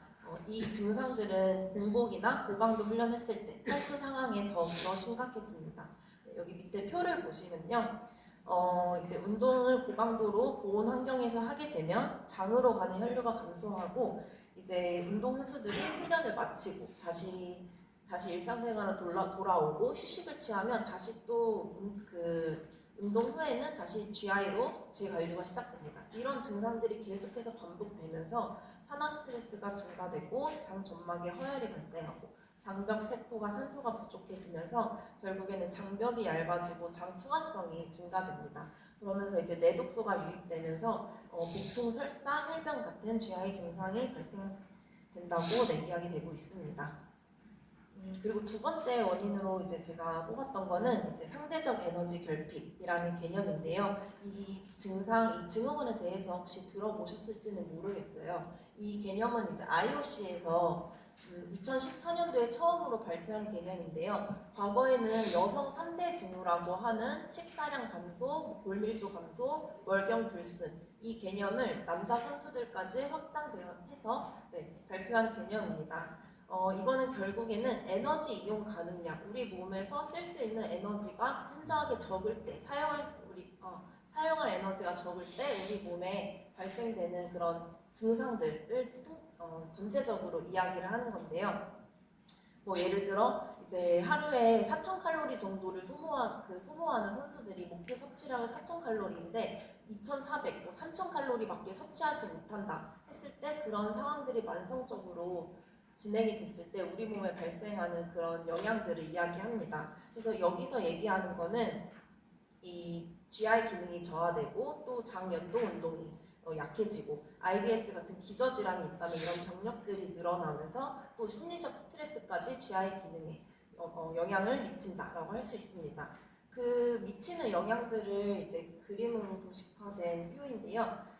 여기를 보시면 첫 번째 사진이 이제 건강, 전반적인 우리 몸의 건강에 미치는 영향인데요. 이 상대적 에너지 결핍이 우리 몸에 미치지 않는 곳이 없을 정도로 굉장히 많은 영향을 끼치고, 또 두 번째로는 퍼포먼스. 결국에 선수들한테는 퍼포먼스가 제일 중요하고 퍼포먼스를 끌어올리기 위해서 운동을 하는 건데 결국에는 이 상대적 에너지 결핍이 퍼포먼스 저하까지 불러일으킨다고 보시면 되겠습니다.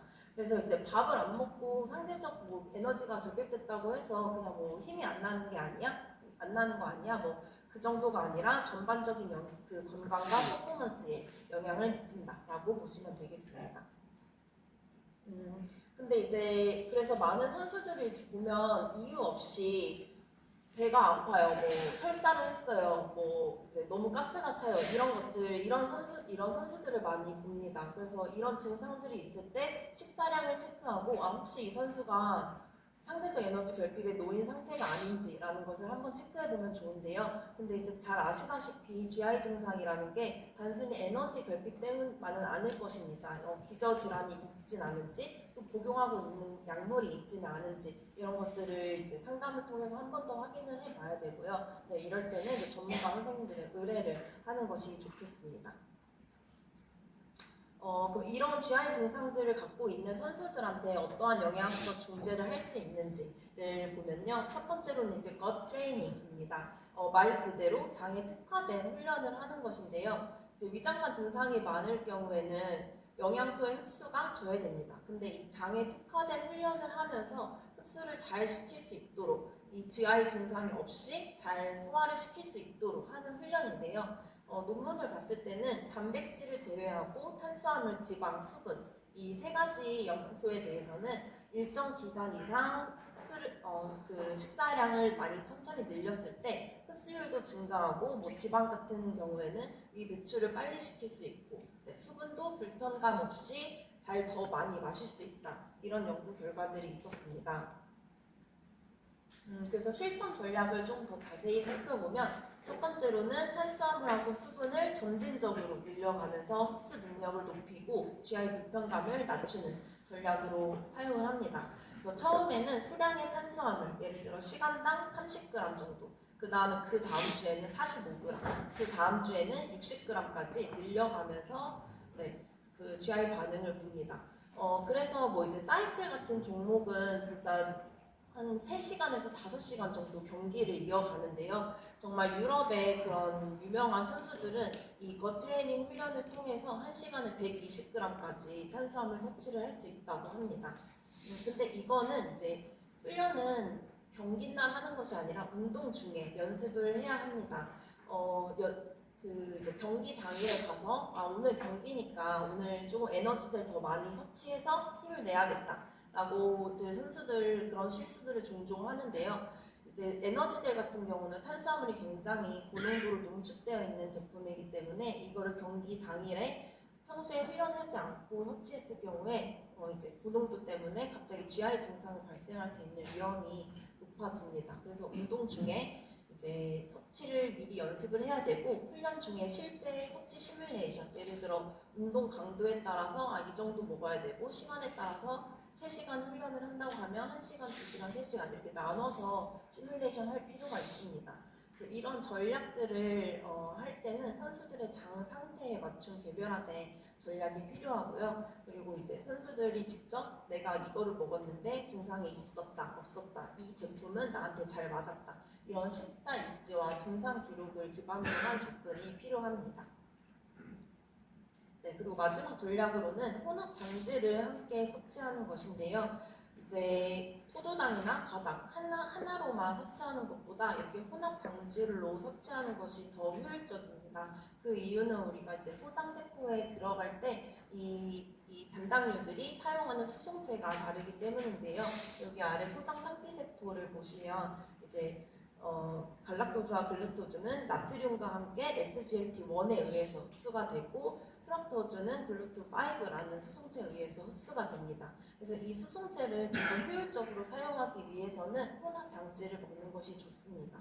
옆에 그래프를 보시면 탄수화물을 이제 운동 중에 한 60g까지 섭취하는 것은 단일 제제든 복합 제제든 한 60g까지는 똑같이 흡수가 됩니다. 하지만 그 이상 섭취를 할 경우에는 이제 한 가지의 단일 제제로만 섭취했을 경우에는 흡수가 더 이상 되지 않았고 혼합 당질로 섭취를 해야만 90g까지 섭취가 가능했습니다. 그리고 아까 말씀드렸던 잘 이제 훈련된 선수들은 120g까지 GI 증상 없이 섭취할 수 있습니다. 이 운동 중에 그 탄수화물 섭취하는 것이 굉장히 중요한 이유가 저는 선수들한테 이제 자동차가 달릴 때 주유구에 기름을 계속 넣어가면서 운동하는 거나 마찬가지다 라고 표현을 합니다. 그래서 이 훈련이 굉장히 중요하다고 생각을 하고요. 그 다음 두 번째로 할 수 있는 중재는 이제 로우 포드맥 다이어트, 로우 파이버 다이어트입니다. 포드맥 식품은 다들 아시다시피 소화관에서 발효되기 쉽고 또 흡수가 잘 안 되는 그런 특정한 탄수화물을 이야기하는데요. 여기 보시면 고포드맥 식품과 저포드맥 식품이 이렇게 나눠져 있습니다. 특히 그래서 운동선수 중에 GI 증상이 있는 선수들은 이제 저포드맥 식품 위주로 섭취하도록 안내를 해주고 그리고 이제 특히 시합 당일에 호텔에서 이용할 수 있는 조식에서 저포드맥 식품 위주로 섭취하도록 안내를 해줍니다. 그 다음 요즘은 이제 제로 음료들, 제로 그런 과자부터 해서 정말 그런 제품들이 정말 많이 나와 있는데요. 여기 음료 맨 밑에 감미료 여기 보시면 자일리톨, 소비톨, 만리톨 이런 이런 것들로 끝나는 감미료들이 이제 먹었을 때 부푸팽만을 일으키기 쉽습니다. 그래서 시합 전이나 시합 당일에는 이런 제로 음료는 좀 피해라라고 이야기를 하고 있습니다. 네, 다음은 이제 실제 제가 선수들 컨설팅했던 내용들인데요. 사실 이제 진천 선수촌은 365일 급식이 진행되는 곳이고 또 정말 거의 모든 종목의 선수들이 입촌을 해서 하루에 거의 600명 선수들이 매 끼니마다 식사를 하고 있습니다. 그래서 1대1로 컨설팅하는 거는 거의 불가능한 일이고 해서 이제 저도 선수들이 필요로 하는 종목에 의해서만 제가 개별적으로 이제 컨설팅을 진행해주고 있는데요. 이 선수는 이제 수영 자유형 200m 여자 선수입니다. 그래서 얼마 전에 싱가포르에서 세계선수권 대회가 있었는데요. 그 대회를 함께 준비하면서 했던 컨설팅입니다. 일단은 이 선수는 이제 앞서서도 계속 말씀드렸던 GI 증상이 굉장히 많은 선수였습니다. 뭐 스트레스 때문일 수도 있고 여러 요인들이 있었겠지만 일단은 식사량이 굉장히 부족했고 그래서 평소 식사량 대비 한 20% 정도는 적게 섭취하고 있었고 계속해서 체중이 감소하는 증상도 있었습니다. 그래서 문제를 불충분한 에너지 섭취로 잡았고 그 원인을 이제 위장관 증상 우려로 인한 식사량 감소. 네, 이걸 먹으면 배가 아플 것 같아요. 오늘 잠 못 잘 것 같아요. 이런 걱정들이 굉장히 많았습니다.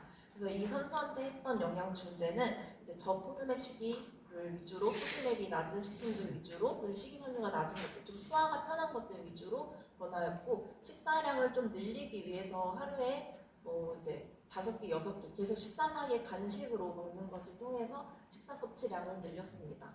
요 가운데 사진은 보시면 이제 시합 당일에 영양 섭취 전략인데요. 싱가포르에서 이번에 세계선수권 대회를 했었는데 싱가포르 음식이 굉장히 기름지고 향신료도 많아서 좀 소화가 편한 것들 위주로 전략을 세워주었습니다. 그리고 이제 옆에 사진은 이 선수가 이제 보통 이런 설사, GI 증상들이 굉장히 많다 보니까 이게 또 시합 때 발생하면 어떡하지? 라는 그런 심리적인 스트레스가 많은 상태였습니다. 그래서 이런 것들이 발생한 이유에 대해서도 알려주고 사전에 예방할 수 있는 방법 그리고 증상마다 어떻게 대응하면 좋은지에 대해서 알려주고 대처할 수 있도록 도와주었습니다. 네. 그래서 이 선수는 이번에 그 세계선수권 나가서 6년 만에 한국 신기록을 갱신을 하고 여자 최초로 준결승 진출을 하였습니다. 그리고 다음 제가 컨설팅했던 선수는 그 주짓수 선수입니다. 이런 체급 경기 선수들도 GI 증상들을 굉장히 많이 호소를 하는데요.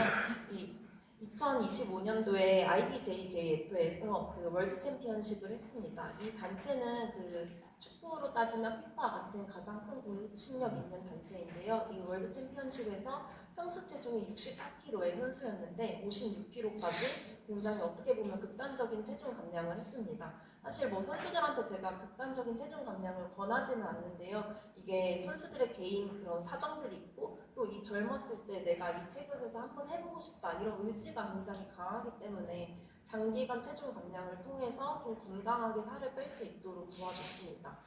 그 과정에서 이제 여기 정체기라고 되어 있는데 정체기가 있었습니다.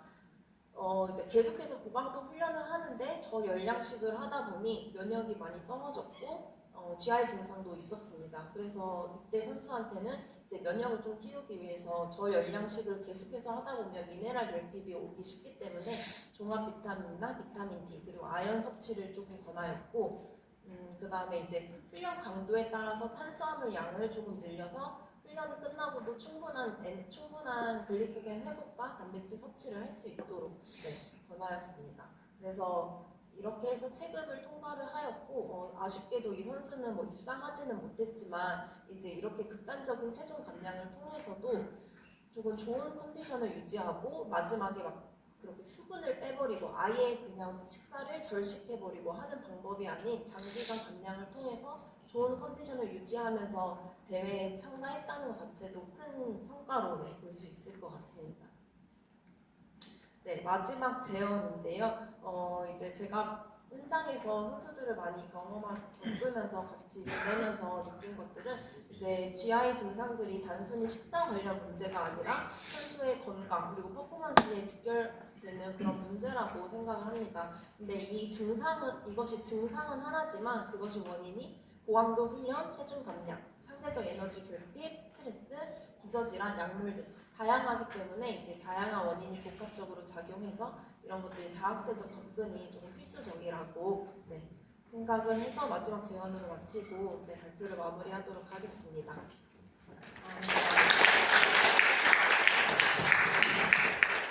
네, 저희가 흔히 듣지 못하는 귀한 강의를 해주신 선생님 감사드립니다.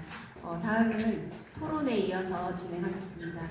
토론의 패널 두 분 먼저 소개해드리겠습니다. 하헌탁 대구 파티마 병원 교수님이시고요. 한 분은 청도 대남병원 의사 선생님이신 박은주 선생님이십니다.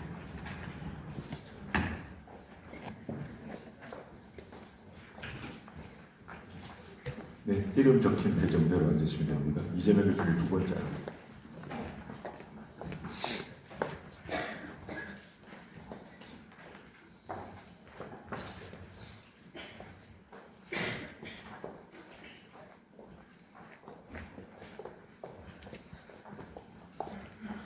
네, 토론자분과 질문 시작해 주시면 됩니다.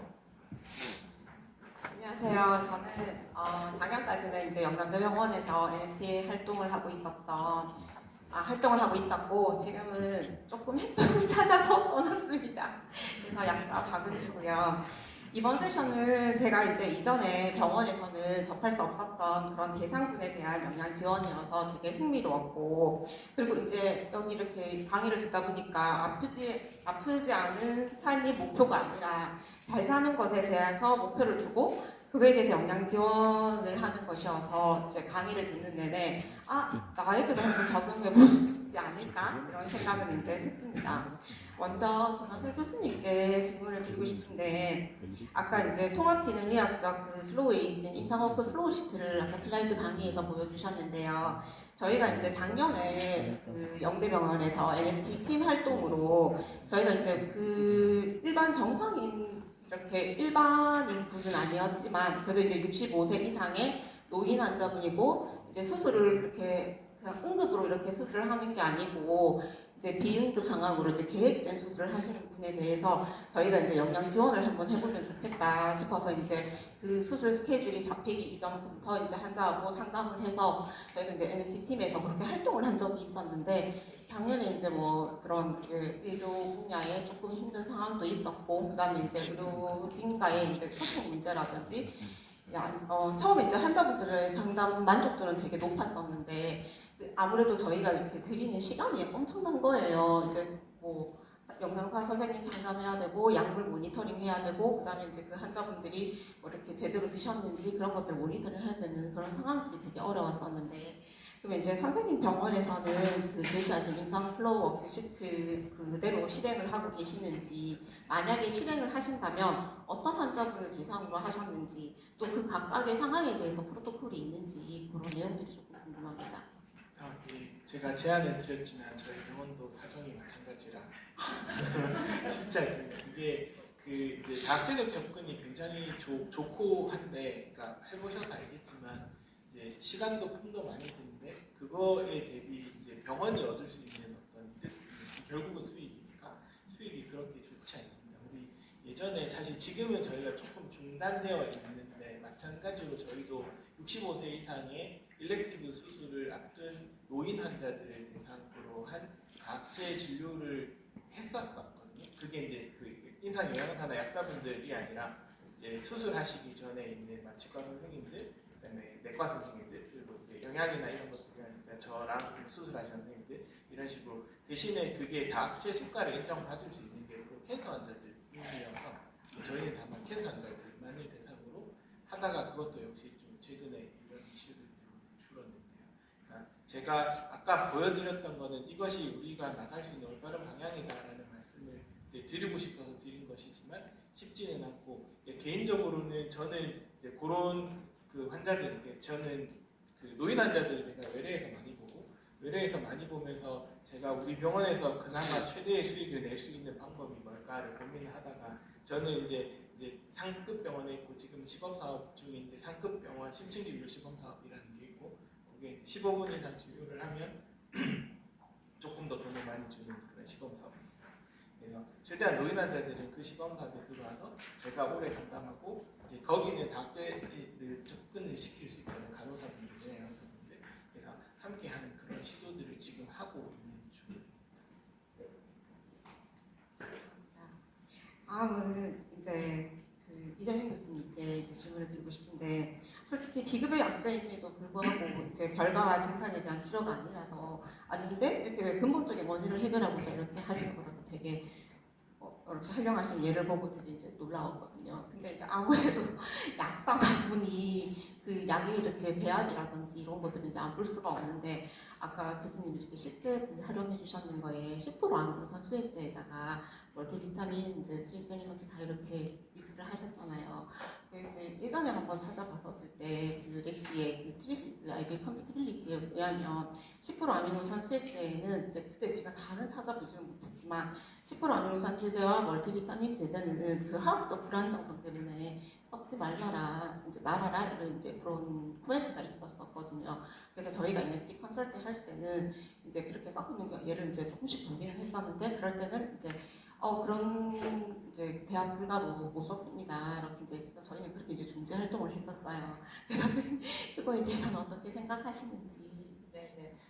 저희는 오히려 사실 그러니까 TPN은 다 믹스 하시잖아요. 그리고 아미노산 제제를 저는 TPN을 단독을 달고 그다음에 아미노산 제제 이걸 믹스를 하는데 ICU 환자들이 진짜 옆에 보면 인퓨전 펌프 20개 넘어가는 경우 되게 많거든요. 그러면 라인을 저희는 C라인 5루멘짜리도 쓰고 그다음에 그거 말고 다른 이제 헤모캐스 넣으면 헤모캐스에 루멘도 쓰고 한데도 부족하면은요 약제팀과 상의해서 사실 그 아미노 애시드도 TPN으로 믹스해서 썼습니다.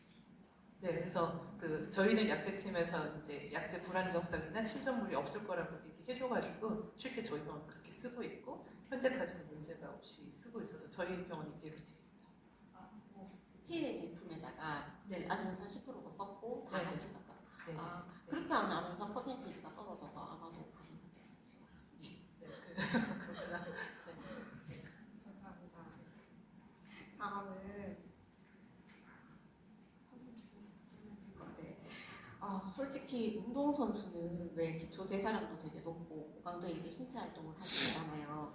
그러면 이제 요구되는 칼로리가 되게 많은 거잖아요. 그러면은 요구되는 칼로리도 많고 그다음에 이제 기초 대사량도 일반인보다는 높을 거라고 생각이 돼요. 그리고 또 아무래도 이렇게 근육량이 많다 보니까 단백질 양도 이렇게 많이 공급을 해야 될 것 같은데 근데 저희가 이제 일반적으로 알고 있는 탄수화물, 단백질, 지방의 그런 비율이 아니고 운동선수는 아마 다른 비율이 있을 것 같아요.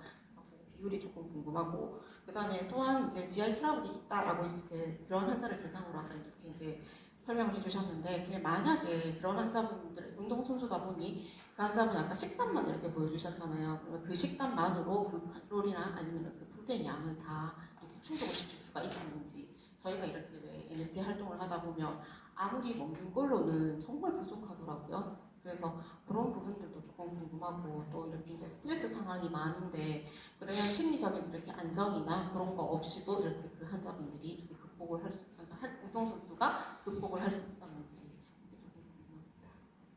일단 그 첫 번째 비율에 대해서 얘기하시는 거는 뭐 이제 운동 선수들이 지구력 종목인지 아니면 조금 이제 근력이 중요한 스프린트 종목인지 네, 그런 거에 따라서 조금 그 식사 구성을 다르게 합니다. 근데 그래도 저는 이제 탄수화물을 제일 중요한 에너지 근원으로 보기 때문에 거의 65% 정도까지는 잡아서 최대한 많이 탄수화물 섭취를 할 수 있도록 이제 안내를 하고 그다음에 이제 뭐 단백질 같은 경우는 요즘 워낙 선수들이 뭐 이제 파우더로도 많이 먹고 고기도 워낙 좋아하고 하기 때문에 오히려 탄수화물을 좀 등한시하는 경우들이 많고 탄수화물이 주목을 받지 못하고 대접받지 못하는 그런 것들이 많습니다. 그래서 식사 구성을 할 때 좀 탄수화물 비율을 조금 높게 잡는 편입니다. 근데 이제 이것도 뭐 아무리 캠프로 분석을 하고 한다고 하더라도 이게 선수한테 맞는 식단인가 이런 것들은 사실상 판단하기가 굉장히 현장에서 어려운 부분이 있습니다. 그래서 이제 일주일에 한 번씩 인바디 측정을 해오라고 해서 거기서 이제 그런 체 구성 성분을 보고 거기서 단백질이나 근력량 등을 좀 비교를 해서 이게 뭐 같이 떨어지고 있지는 않은지 그리고 근력량이라고 하더라도 이게 수분을 많이 먹고 뭐 소화가 되지 않은 음식물이 있다면 또 높게 나올 수도 있는 거고 하기 때문에 여기서 그 체성분 양을 같이 모니터링하면서 신체 구성이 변하고 있지는 않은지 것들을 확인을 하고 계속해서 조금씩 조정하는 편입니다. 그리고 이제 두 번째로는 아까 그 영양 요구량을 다 충분히 채울 수 있는지.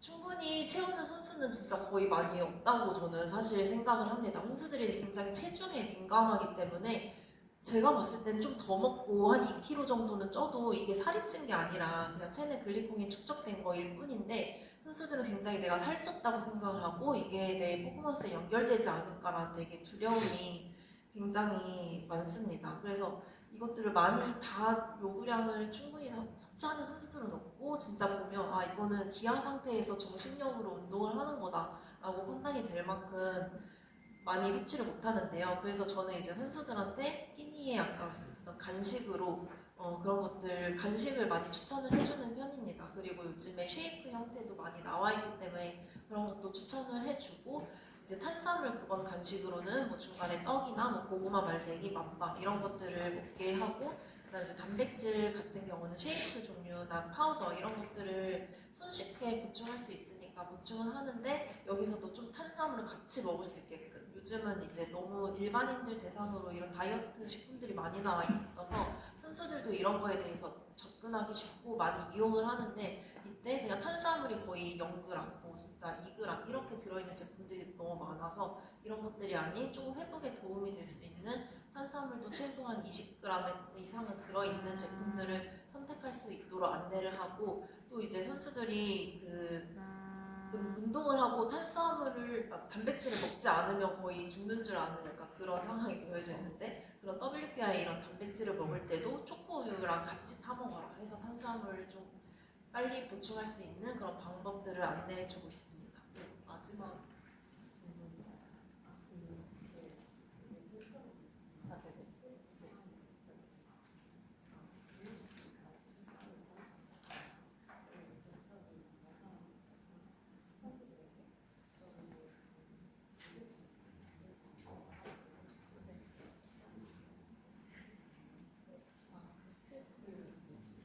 이게 근데 또 요즘에는 스포츠 심리학 분야가 많이 발전돼서 그쪽에 계신 선생님들하고도 많이 이야기를 하는데요. 이 식단하고 그 심리 부분하고는 굉장히 또 연결이 많이 되어 있는 것 같아요. 그래서 내가 이 식단을 다 컨트롤할 수 있다는 것 자체가 심리적으로 굉장히 안정이 되고 나는 다 준비가 됐다라는 것을 조금 선수들한테 인지를 시켜주는 것 같고, 조금 심리적 스트레스가 많아서 좀 소화 기능이 저하되는 경우에는 조금 죽, 이온 음료, 바나나 이런 것들 그냥 전해질 보충하는 정도로 최대한 영양 섭취를 할 수 있게끔, 오히려 이제 지하 기능이 저하된 경우에 너무 그런 많은 음식을 섭취할 경우 오히려 소화 가능성이 떨어지기 때문에 소화 잘 되는 것들로 하면서 하고 있고, 또 요즘에 뭐 이제 마우스 뮤직 같은 경우가 있는데, 운동 이제 시합 들어가기 전에 그냥 이온 음료로 입을 가글을 하고 한 10초 정도 가글을 하고 먹지 않고 뱉고 시합에 들어가는 겁니다. 이거는 이제 심리적인 안정이나 뭐 그런 운동 퍼포먼스 향상 이런 걸로도 이제 좋은 방법이다, 입증된 논문으로도 근거가 확인된 그런 방법 중 하나이기도 합니다. 예, 안녕하십니까. 저는 대구 파티마병원의 백가스 근무하는 하원탁입니다. 학회에서 이렇게 되게 새로운 내용을 접하게 돼서 되게 신선했고 되게 재밌게 강의를 잘 들었습니다. 저는 우선 이만솔 교수님한테 먼저 질문드리겠습니다.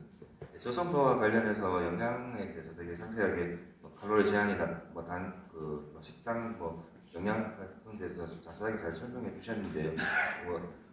영양이 주제이기 때문에 따로 말씀 안 해주셨을 것 같기도 한데, 혹시 영양을 제외한 다른 피해야 할거나 해야 할 저성노화를 위한 저희가 해야 될 것이 있는지 좀 알려주실지 여쭙고 싶습니다.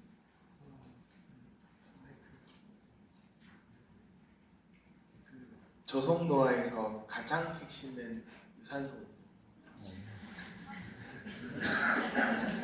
사실 유산소 운동을 빼놓고 이 얘기하는 게 좀 이상할 정도로 유산소 운동이 굉장히 중요하고, 유산소 운동의 그 정도는 사실 심한 정도의 운동은 아니고, 우리가 보통 중강도 이상, 요즘에는 이런 그 워치 같은 것들을 많이 차고 있어서 워치의 운동 기능을 딱 설정하면 거기에 이제 존투 운동이라고 자기 최대 심박수에 이제 중등 운동 강도의 이제 운동을 측정할 수 있는 심박수를 표시를 해줍니다. 존투 운동이 그러니까 제가 해보면 정도는 그냥 우리 와이프랑 함께 뛸 때 얘기할 수 있을 정도의 약간 빠른 걸음으로 달리기 정도의 운동을 하면 저 나이에 저 정도면은 한 130회 정도의 심박수가 전투에 해당하거든요. 나이 따라 조금 다른데 그 정도 운동을 한 30분 정도 한다 핵심이고 두 번째는 잘자기 그리고 세 번째는 영양 이렇게 생각하시면 되겠습니다. 그리고 이재명 교수님한테 질문 드리겠는데 아까 저 마늘 부사 얘기하시는데 저도 당장 월요일날 갖고 싶더라고요. 대부분 그러시 싶은데 혹시 교수님은 혹시 직접 맞아보셨는지가 궁금하고요. 네네. 처음에 이제 그 다이아민을 쓰고 있는데 다이아민 원앰플 500원이거든요. 굉장히 저렴한데 프루설타면 2만 원이 넘어가니까 제가 그래서 질문을 계속 써달라고 부탁을 할 때도 비싸서 안 쓰겠다. ICU 환자들 안 그래도 병원비 많이 나온다고 제가 계속 거부를 하니까 한 상자를 들고 왔습니다. 연병을 갖고 오더니 직접 맞아보고 제발 얘기를 해달라 그래가지고 가족들 쫙 놔주고 저도 놔줬는데요.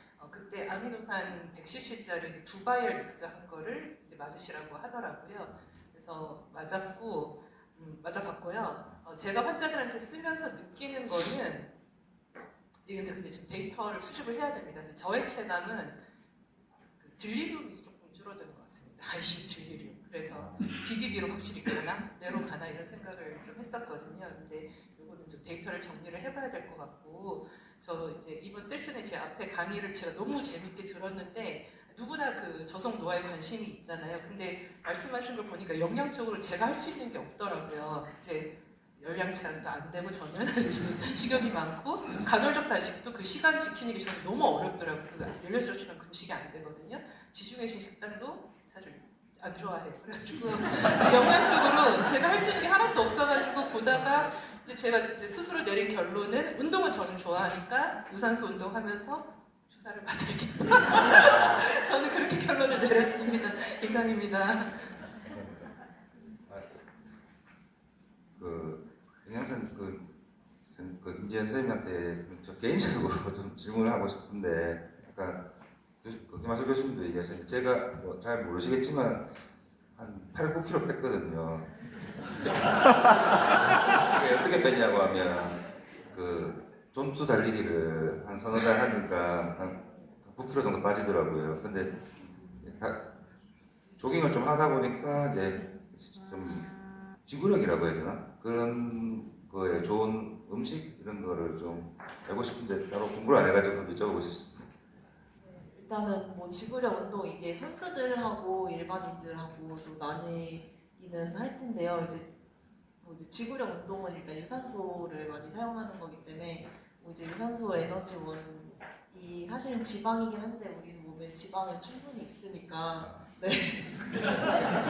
무제한 에너지원이 있어서 뭐 따로 지방을 더 많이 이거를 위해서 섭취하는 건 아니고 선수들은 이제 글리코겐이 다 먼저 다 쓰이고 나서 이제 단백질까지 근손실이 올 수 있기 때문에 최대한 이제 글리코겐을 보존을 위해서 탄수화물을 첫 번째로 많이 섭취를 해줘야 되고 그다음 두 번째로는 이제 BCA 단백질 중에 BCA를 가 에너지원으로 사용되는 건데 글리코겐이 다 쓰이고 나면은 이제 BCA가 조금 더 단백질 그 분해될 때 가장 먼저 에너지원으로 쓰이는 그런 단백질 종류라서 요즘 이제 운동을 하실 때 조금 BCA 이런 거 같이 물에 타먹는 그런 제제들이 많이 나와 있으니까 그런 거 같이 섭취해 주시면 좋을 것 같습니다. 감사합니다. 네, 시간이 많이 지연되기는 했는데 혹시 청중분들 중에 질문 있으실까요?